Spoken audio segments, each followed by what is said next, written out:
लाला सवालात का सिलसिला यहाँ से शुरू करते हैं और मुस्तफ़ा महमूद यहाँ पे कहते हैं #आस्क लाला।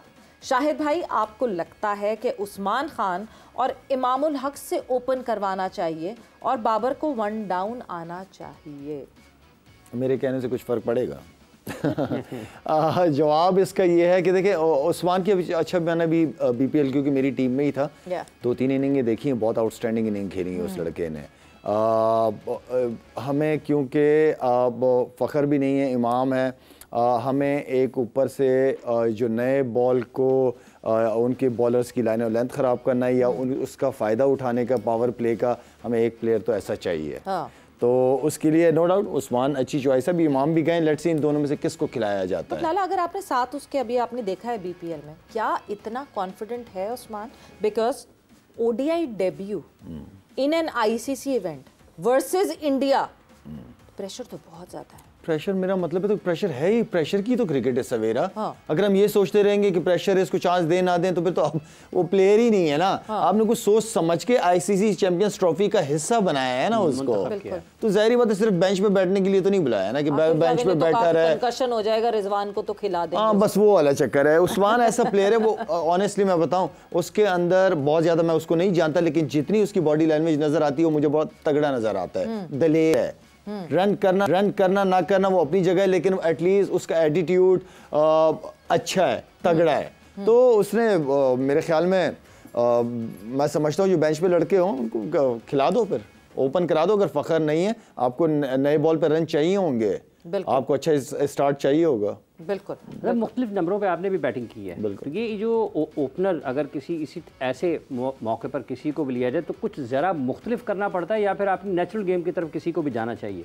अच्छा इमरान, बहुत अच्छा सवाल किया आपने। एक होता है कि आप 5वें-6ठे नंबर पे कंटिन्यू अपने करियर शुरू किया हो, ठीक है ना, उसके बाद आपको अचानक ओपन की तरफ आए तो वो इजी नहीं है। अच्छा, क्योंकि सब कॉन्टिनेंट की पिचेस हम सबको पता है कि यहाँ पे अर्ली ऑन चलो ले लो 8 से 10 ओवर, बॉल थोड़ा स्विंग कर जाएगा, तो उसको किस तरीके से मैनेज करना है। एंड देन उसके बाद बॉल फ्लैट पिचेस होती हैं, ठीक है ना, बॉल अच्छा बल्ले पे आता है, उसके बाद आप अपनी इनिंग को बना सकते हो। तो यहाँ पे 50 ओवर के अंदर स्ट्राइक रेट वाला चक्कर नहीं है।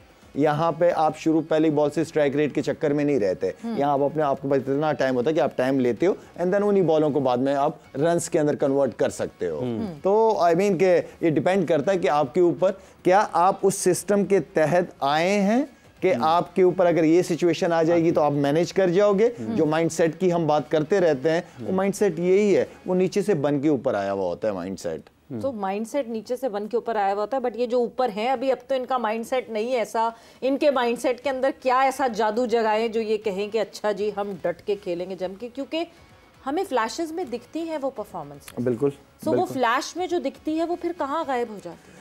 सवेरे ये सारी चीज़ें जो है ना, ये हम लोग ढूंढ रहे हैं गलत जगह पे, हम पाकिस्तान टीम में ढूंढ रहे हैं। ये चीज़ें जो हैं ये आपको नीचे लेवल से ही हर एक के ऊपर काम किया जाता है।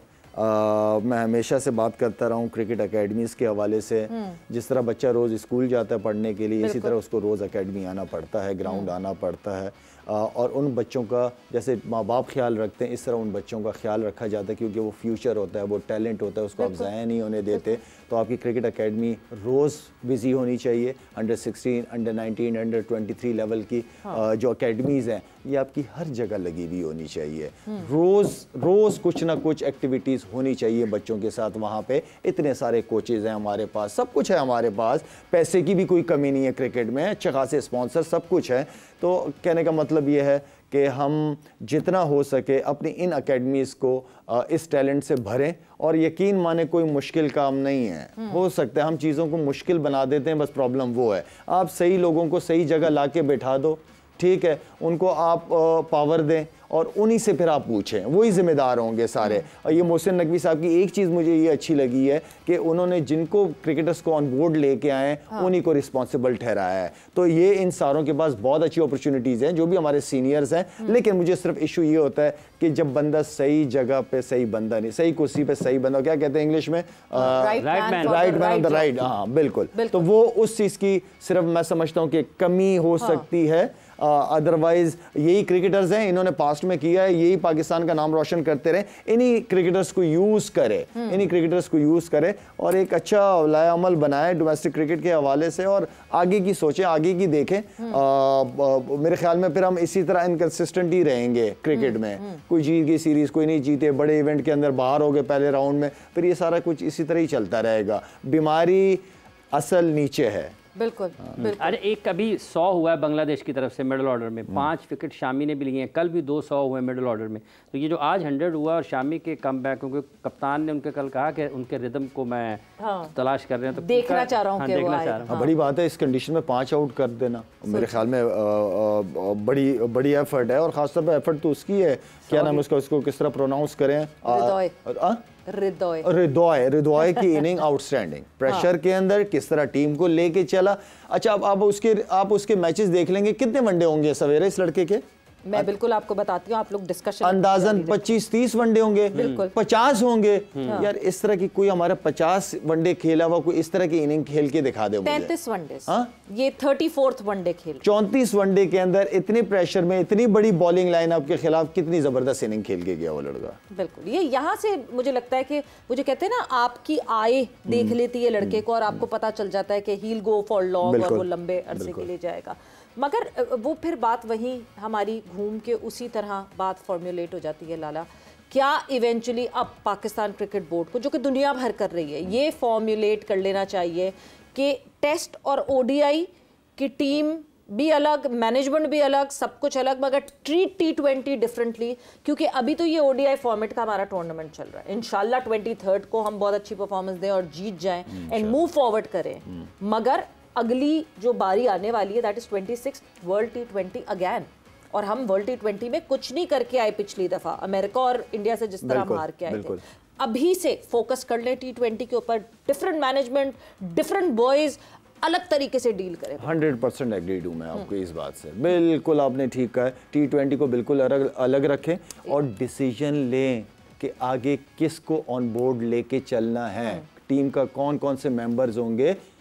जो थे वो देख लिया कि किसके अंदर कितनी उसकी वो है, कितनी एबिलिटी। हाँ, बस अब मेरे ख्याल में डिसीजन तगड़े लें, डरे ना डिसीजन लेते हुए।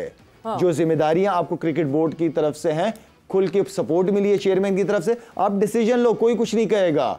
आप अगर इस डर में हो कि मीडिया क्या कहेगा या वो क्या कहेंगे या सोशल मीडिया पे उसके फैंस बहुत ज्यादा हैं, क्या होगा, अगर आप इस चक्कर में रहें तो फिर आप तो कोई काम ही नहीं कर पाओगे। लो डिसीजन मेरी जान, कुछ नहीं होता, पाकिस्तान के लिए ले रहे हो ना, कोई गिल्ट फीलिंग नहीं होनी चाहिए आपके अंदर, बाकी आप डिसीजन खुल के लो। और डर खौफ किस बात, किस चीज का डर खौफ? वैसे कमेंट्स एक कमेंट फिर ऐड करूं, बिकॉज यहाँ पे लोग अब गुस्सा मुझ पे करने लगे कि आप कहती हैं जी मैसेज भेजो और फिर आप जायज है उनका गुस्सा, सबका गुस्सा जायज है आपके ऊपर, 2-3 दिन से यही कर रहे हैं बेचारे।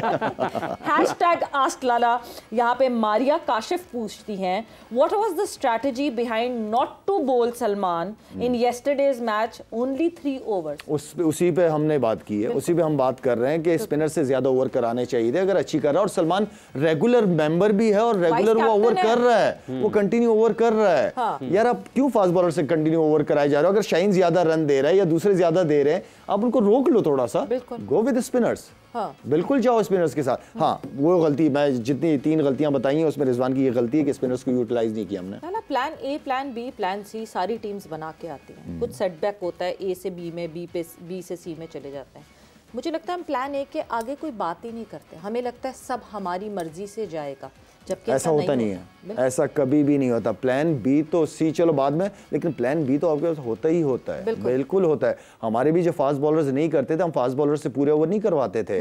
मैं आ जाता था, सईद अजमल आता था, हफीज आ जाते थे, हम लोग कंट्रोल कर लेते थे गेम को। जरूरी नहीं है कि फास्ट बॉलर है तो उसने ओवर पूरे करने हैं, नहीं, इट्स अ टीम गेम। जहां सिचुएशन के हिसाब से जो अच्छा कर रहा है उससे कराओ। मतलब अभी आपने कहा कि बड़े फैसले, तगड़े फैसले लेना पड़ेंगे, डरना नहीं चाहिए, तो जो चीफ सेलेक्टर आप भी रहे हैं, ये अगर मीडिया का प्रेशर नहीं ले जाते हैं या इधर उधर का प्रेशर ले जाते हैं, बड़े बड़े फ़ोन लोग भी तो फ़ोन कर देते हैं, तो उन सबको भी वो भी प्रेशर लेना है। जैसे आपने उस्मान का हवाला दिया कि अगर वो नहीं प्रेशर ले सकता तो फिर वो इंटरनेशनल क्रिकेट तो नहीं खेल सकता। आपको आए थे बड़े बड़े फोन वैसे हाफिज के सवाल के जवाब? नहीं आ चुके, मुझे भी फोन आ चुके हैं। मुझे नजम सेठी साहब का फोन आ चुका है, वो चेयरमैन थे। उन्होंने कहा कि आपने इसको खिलाना है। मैंने कहा सर सॉरी, अगर आपने मुझे ये जिम्मेदारी दी है मैं नहीं खिला सकता, और आपका इस चीज से काम नहीं है, सिलेक्शन मेरे हाथ में आपने दी है तो आपकी इन्वॉल्वमेंट नहीं होनी चाहिए। वो नाराज हो गए थे मुझसे, लेकिन मैंने उनको कहा कि सर या तो फिर 1 महीना मुझे बर्दाश्त कर लें, वैसे ही छोड़ दूंगा, फिर आप टेंशन ना लें। और जो हाफिज आपने जो सवाल कंटिन्यू आगे, वो यही है कि जो भी आपके ऊपर दबाव आने ना दाएं बाएं, प्रेशर लेना पड़ेगा, प्रेशर लेना पड़ेगा, डिसीजन लो, ठीक है ना, किसी की फिक्र ना। वही वाली बात है, अगर आप यहाँ से क्लियर हो ना, आपने कोई गलत हरकत नहीं की ना, किस चीज़ का डर मेरी जान, किस चीज़ का खौफ, मुल्क के लिए कर रहे हैं ना, मुल्क के लिए आए हैं ना।